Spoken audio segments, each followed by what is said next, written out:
Christina, welcome to the Live the Width of Your Life podcast. Thanks for having me, Aneta. I'm so happy to be here. I'm so excited that you're here. You and I think, have so many things in common and similarities in our journey. So I always love how we find ourselves having these conversations in life. So for those that aren't as familiar with you, tell me a little bit more about your journey through corporate and then finding your passion for the work that you're doing today.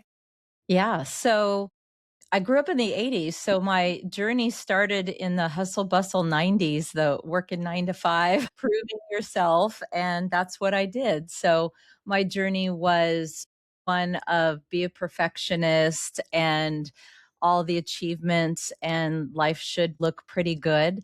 And so that's how I lived my life. And I wore those achievements as I'm doing well, and boy, I get a lot of approval that way. All of my external validation came from that corporate life and my entire identity, 30 years of it. And I truly did love what I did. I was in higher education.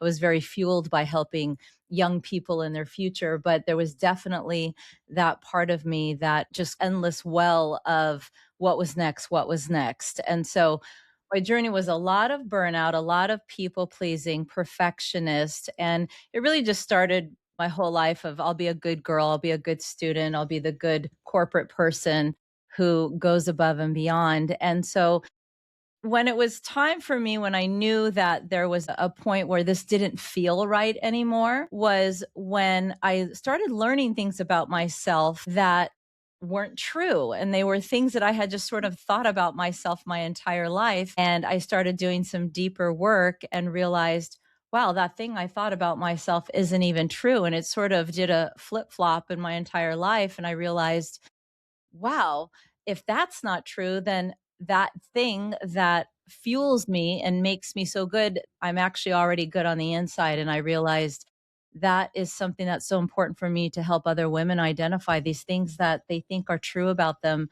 They might not even be true. What does that do? That changes your whole world. That changes the lens that you look through life. So we can dissect that. But that was really Yeah. a big flip flop for me. It's like that's all those things I were doing were to make myself feel good, and they were all external validation and praise. Yeah, Where do you think that comes from? I'm a Gen Xer. Are you a Gen X? I am. Yes. Yeah. I'm sure every generation has their own sets of challenges, but I feel like with Gen Xers, I remember also just putting on the suit, putting on pumps and cutting the Oh, hair. And yeah. there's just this assumption around this is what you do, this is what professional looks like. You don't ask for more, just be grateful. There were just these sets of assumptions. And I've spoken to other women like you and many of my clients. I'm like, who told us these things? Where do you think that we all sort of had the same handbook? I don't Yeah, know if we it was did. explicit. Yeah, the actions were all this underlying belief that, and I work with all those same women, and we have the friends and the Gen X Yeah. generation, but there is this underlying belief that we're on our own. You're on your own. Mm, And it was worn with a lot of pride. You're on your own, you're independent, that's mm. amazing. But with that comes this mentality, no one's coming, you're on your own. And if no one's coming, you're on your own. I can't depend on anyone. It comes from a deep, deep, deep survival mentality, which for everyone is their own journey rooted in something else, because the only thing that matters is all of our behavior is rooted in what is going to keep us safe and survive, not how much money's in the bank, what promotion, what bonus trip do we get to Hawaii. That's not really what's driving our deepest behavior. It's what's going to help us feel safe. And many things, they were supported and praised. The more you think you're on your own and independent, the better back then. But if you really peel that back, it's not that great to feel like you're on your own and you can't ask for support. Yeah. When you really peel that back, it's like, wait a second, support's not that bad. Being independent's not bad either. I think it's so much of it too. I don't know about you, but our generation of women too, sometimes our moms worked outside the office, maybe, or outside of the home. Sometimes they maybe did part time, but it wasn't necessarily the way we work. At least my mom didn't. And so there wasn't necessarily evidence of what this could look like in a really Right. healthy, balanced way. many of us either looked at what our fathers were doing or what other people in authority. And so I feel like our generation of women didn't actually, we were told to be independent and you want to be able to have your own money and be independent and make Right. these decisions. But there wasn't necessarily any hands on coaching, maybe because the people that were close to us, they didn't know how to do that for us. We had to You're figure it right. Yeah, you're right. And again, that the motivation is how can we do that and stay safe? out. Right. And the way that we can do that and stay safe is driving all of that. So you're right, there was no handbook and no balance. And I can even remember saying and hearing from guidance, as long as you put yourself last and all these other things first, you're good. As Right. if that was a good manual back then. Yeah. I was like, Yeah. okay, as long as I just get it done and don't sleep, I'm good. That was the roadmap then. But that's such a survival mentality. And now you kind of have that awakening. But if you look back, what was the goal? The goal was to make those things happen and survive. And that identity of that fierceness and that make it happen. And that generation did break through some walls, but they did it in a way that caused a lot of burnout, a lot of perfectionism, and a lot of things. So luckily, we've swung the other way now. We can look and say, let's heal some of those patterns and that identity and let's have a different identity now. Yeah. What were some of the things that you started recognizing weren't true? What were some of those assumptions you said that you had about yourself? And then you suddenly had these moments of like, wait, is that even true? Yeah, well, one of them was, and this might actually shock because it's fairly extreme, but I find a lot of women I work with, even though I didn't necessarily live my life thinking this all the time, but a little bit of I'm bad. So there was a lot of shame in things. So, for example, spending money too much and getting a lot of money and then spending a lot of money. And this yo yo, I'm not good with money. Food, yo yoing up and down. I'm bad with that. I'm not good at that. So, not I'm a bad person and I hurt people, but I'm Yeah. bad at that. I'm not good at that. I'm too loud. I'm too much. I'm not disciplined enough in certain things. I procrastinate a lot. Why do I wait at the last minute and stay up till 3 in the morning and get things done? And what I realized, and I remember the day that I said, I'm not bad, which was like a paradigm shift where you look at everything and wait a second, I'm not bad, was such a shift that I realized there's so many women, men, people that have these beliefs, that belief that I heard that had me spend money or do these other things that was really motivated by a belief of shame or a belief that I wasn't good at something or was too much in the room, was just fueled by something else, another place, another identity. And I wasn't bad. I actually was trying to protect myself and just stay in the room. And so once I changed that and I realized, no, actually, I'm pretty good at money, but I'm shopping because I'm actually trying to feel better. And I'm actually eating right now to try to soothe myself. And I can soothe myself a different way. And actually, I can ask for space in this room a different way. I don't have to shout and be the bossy pants in the room.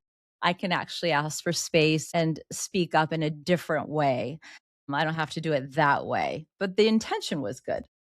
It's so good. I think that all of those are judgments that we have of ourselves, and we live sometimes with such extreme judgments and the thoughts and actually these beliefs that you say sometimes are so deep rooted around behaviors. They're not even Yeah. character flaws necessarily, but we somehow allow them to become heavier and to take more space in our minds even. So how did you start to do the work around that, where, as you said, started to say, I can change how I'm thinking about this, but also I can shift into a different identity of who I am? So how did you start that work?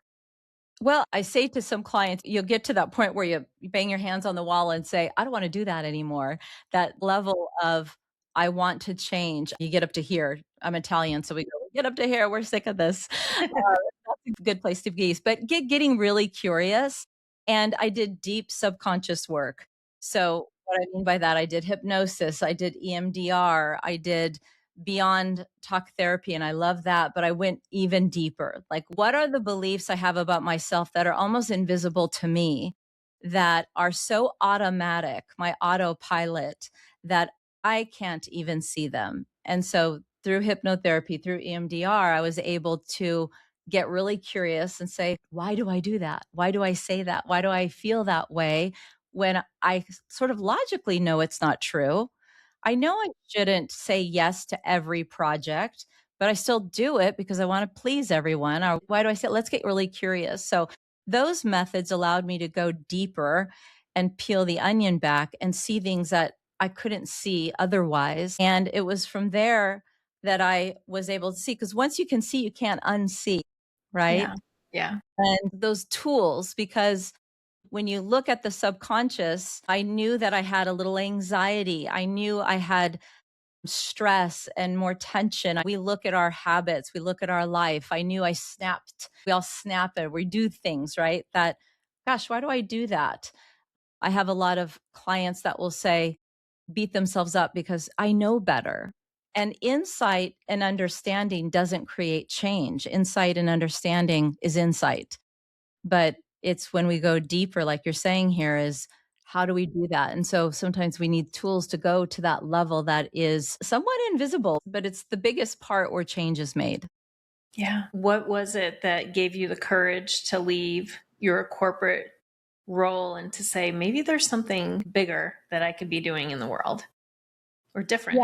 Well, it was the profound joy that I had when I had these epiphany moments that I'm not like the things like I'm not bad. I can do this. I can do that. And I remember sitting there at a cafe watching women walk by and people walk by saying, she might not think something nice about herself and it's not even true. And he Mm, might think that, and he might think that. I've always been a role model and a mentor, and I just knew that that was my calling to go out and help other people say, "Hold on a second.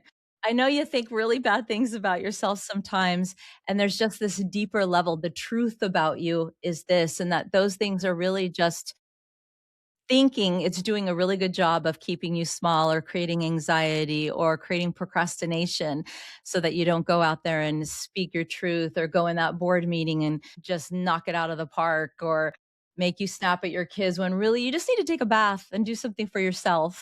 But someone's taught you otherwise. And so that was really my moment. And I had a moment also with my higher self, my higher power. I was pulling weeds in the backyard and it wasn't a great moment. I was kind of having an emotional moment. I was going through divorce. I was realizing I needed to leave corporate and I heard a voice say to me, "When are you going to stop doing what make everyone else happy and do what makes you happy?" And I knew then that I had to prioritize me and not everyone else. And that's really scary when you've always prioritized and put everyone else first.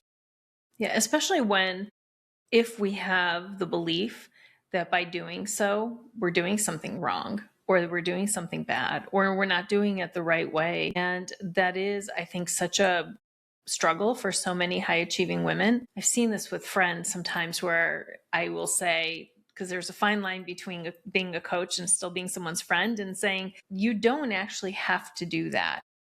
But the response sometimes that I get is, but I can though.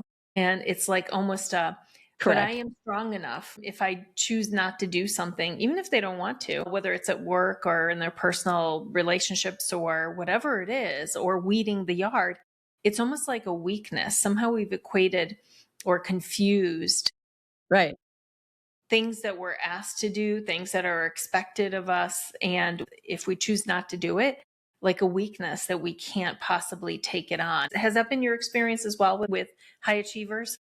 Yeah. And also it creeps in right behind that is if I don't, who else? Who else? Who will? Nobody Who will? will. Nobody Yep. will. And it's just an energetic responsibility Mm, that I mean, let's just face it, like we're better at it. I can do that. It's easier for me. I'm more of a multitasker. I'm the one in the family. I'm the one that can just do it with my eyes closed type of energy. When what we really do is rob the people around us from the energetic accountability, the energetic lesson that they're meant to learn from it. I yeah. think that was really the biggest evolution for me was when I started taking back less. taking back my own sovereignty and ability to put myself first and not have to do everything for everyone was the amount of accountability I allowed even my children and everyone else have was their growth. And boy, is it uncomfortable to do that when you're used to being the overachiever, the over pretty much everything. One, it's just exhausting. And then all of a sudden you feel like this feels very odd. It feels very different. But to watch their growth and have that different energetic dynamic with people, it's wonderful. Yeah, I love that you said we rob other people of the opportunity because the control is really a fear response. I mean, part of it is we feel like we should do these things, but also part of it is we're controlling in certain ways. And we have a belief that others can't necessarily do it as well as we can. It is. And I think when we go in with compassion, we go in with a big, big heart toward that control. I think that we have a much faster response in finding out the why behind the control. It's when we get angry at the control or why do I do that or that I need to stop this or we push back and we get a lot of resistance. But the first thing I always say is thank you so much control. You helped me get through most of the parts of my life I needed you. And now thank you. How are you helping to enlighten me and awaken me to where I'm going next? Yeah. When you do identity work with your clients and you really help them shift from maybe an outdated identity, one that doesn't serve them any longer, and they start building a new one, what does that process look like?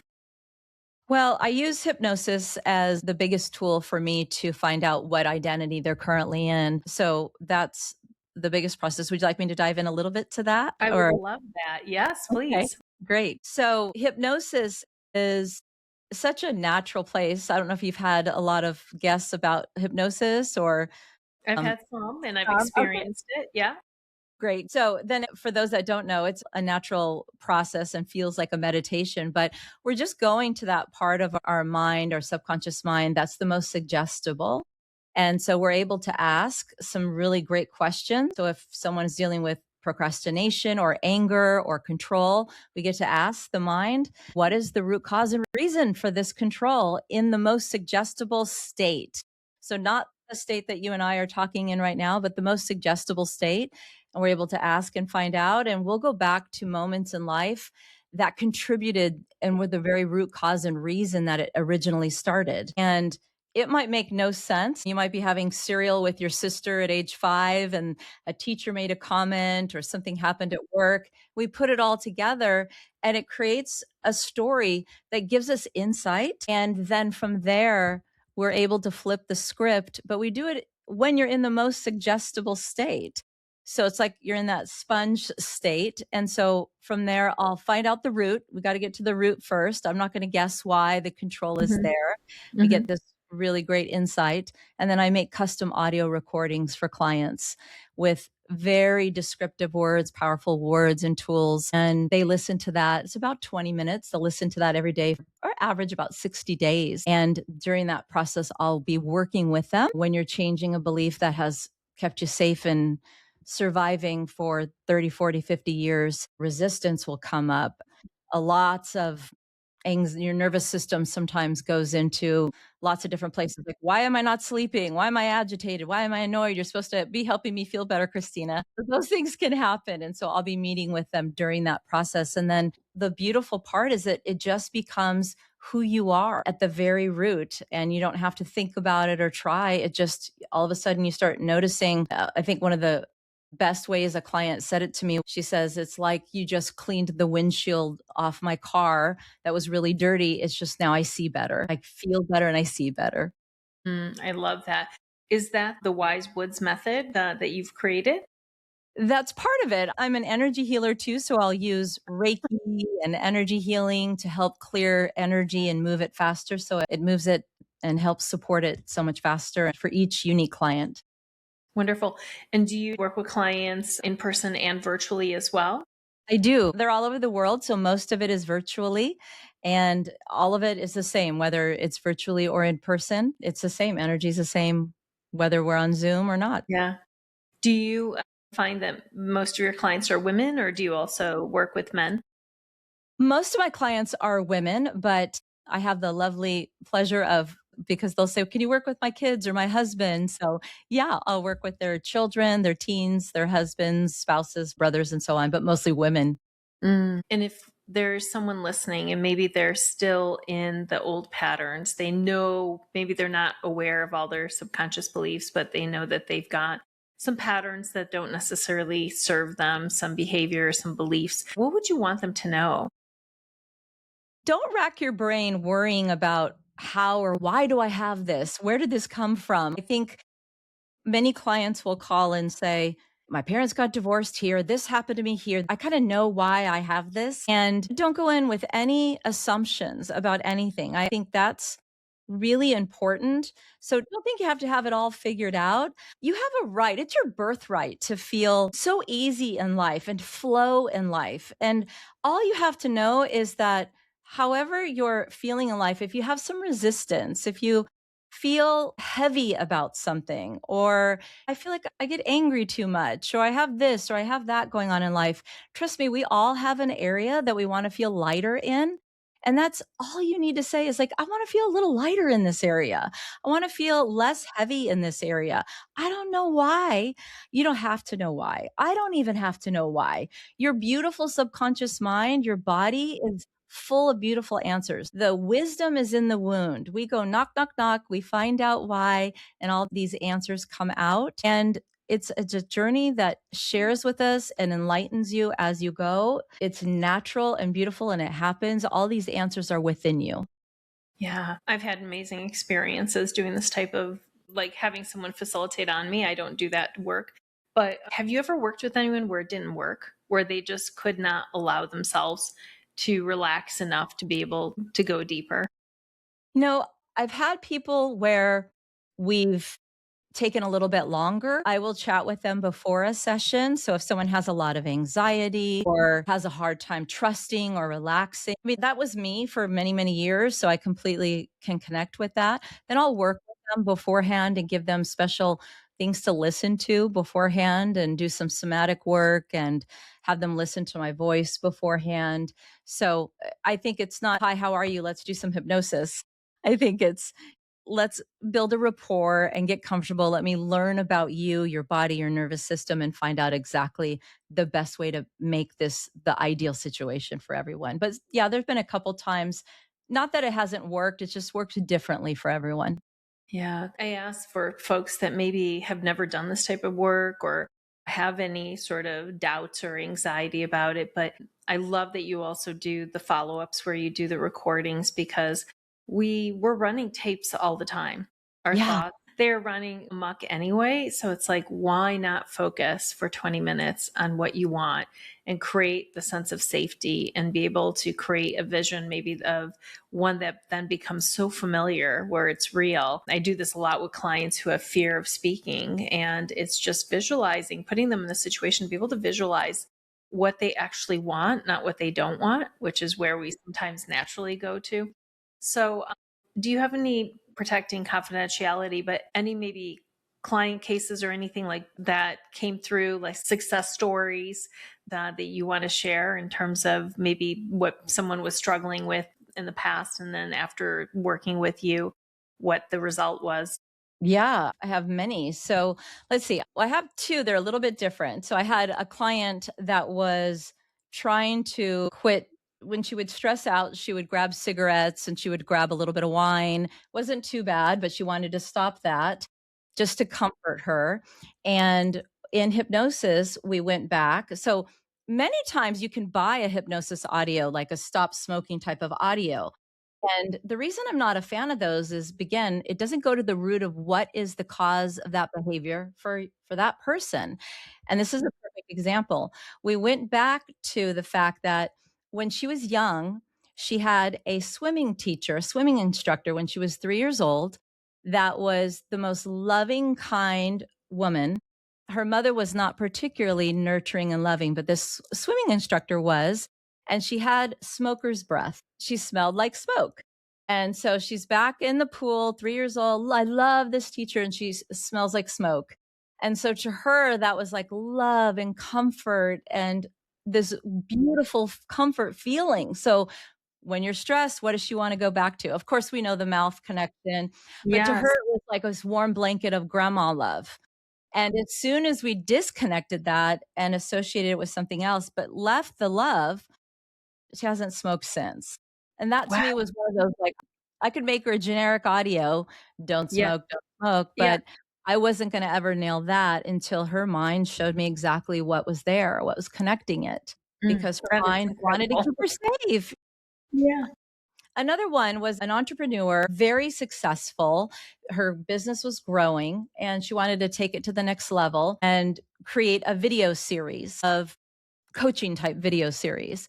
And she had booked the videographer, the makeup artist, everybody was out and had to cancel it maybe 3, 4 times because she could not speak in the camera. And this is a woman who'd done a lot of public speaking, was very articulate, 25 years had her own business. And so she says, "What is the deal? I don't know. I'm not afraid of speaking. I don't know what the deal is." And we went back, and after a couple sessions, so sometimes it's not just one session, it might be 2 or 3, but it's not every Friday at 3 o'clock for 5 years. It's just a Yeah. couple. And we went back to the way she was raised was being a perfectionist. She had military background family, and it was, every spoon and fork was aligned. Family, did things a certain way. And if in her mind things were not incredibly predictable, then don't do it. Don't do it. It's not safe. And these videos were her with only tiny little cue cards. The videographer did not want her to be scripted. He wanted her to ad lib. Yeah. And that was a no-go in her mind. Her nervous system said, absolutely not going to happen. That is not Mm. safe. And so we rewired that. I gave her audios, how to rewire what safety meant. And then she went away and on her way and was able to make the videos. But familiar to her was she had always controlled like a speech, everything else. But this was different. And I had to make that familiar to her. Oh my gosh, those are such great examples. And it Yeah. just pinpoints, like you said, why we can't just listen to the generic or bypass the important work, because those beliefs, whether we're aware of them or not, many times we're not, they drive the behaviors. And so if you're not focused on the right one, it can continue to linger. Is that why it's so difficult to get out of patterns if we don't do this type of work? That's exactly why. And it's exactly why we got to stop beating ourselves up because Mm. we're programmed to keep going toward what's familiar. That's why it's not sabotage, it's protection. It's protecting us. And so we might say, "Oh, I'm terrible. I do all these sabotaging things." It's like, no, your subconscious only cares if you're alive. It doesn't care if you're the perfect weight or have this or that. It doesn't care at all. It only cares you're alive. So give yourself a break. And yeah, those patterns are familiar. We can make a new pattern familiar. We have neuroplasticity. It's incredible. We can make anything familiar. Let's just make what you want familiar. Make a healthy thing familiar. Make your truth familiar. I was Amazing. trained by Marissa Peer, a great hypnotherapist, and she wrote a book called Tell Yourself a Better Lie. It's like if you're going to tell Mhm. yourself a lie, tell yourself a better lie. Yeah, she's amazing. This is such important work that you're doing, Christina. What else would you like the audience to know? If there's some woman listening right now who knows that there might be something that's holding her back, what would you like for her to know? I'd like her to know that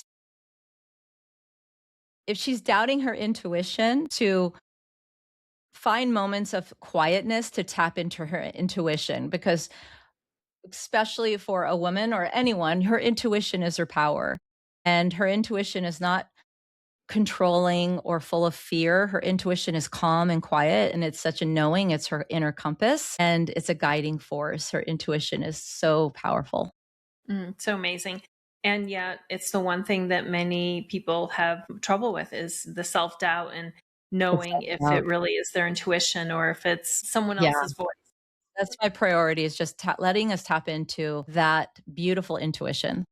Yeah, such great advice. If folks want to work with you, they want to learn more about ways that they can work with you, what are the best ways that they can find you?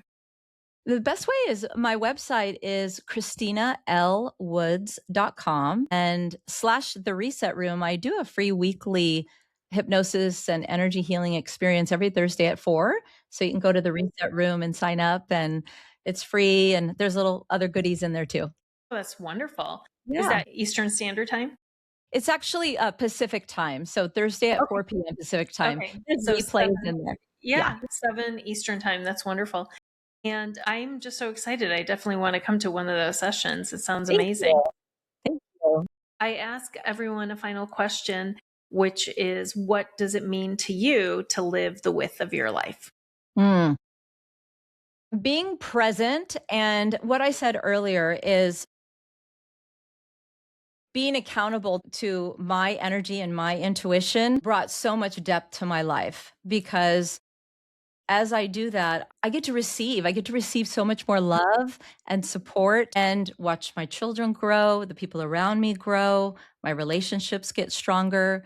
So being more present and more in tune with my own power and my higher power. Beautiful. Christina, thank you for all the amazing work that you are doing in the world. I am so grateful we had an opportunity to connect. Thank you so much. I appreciate it. Thank you so much.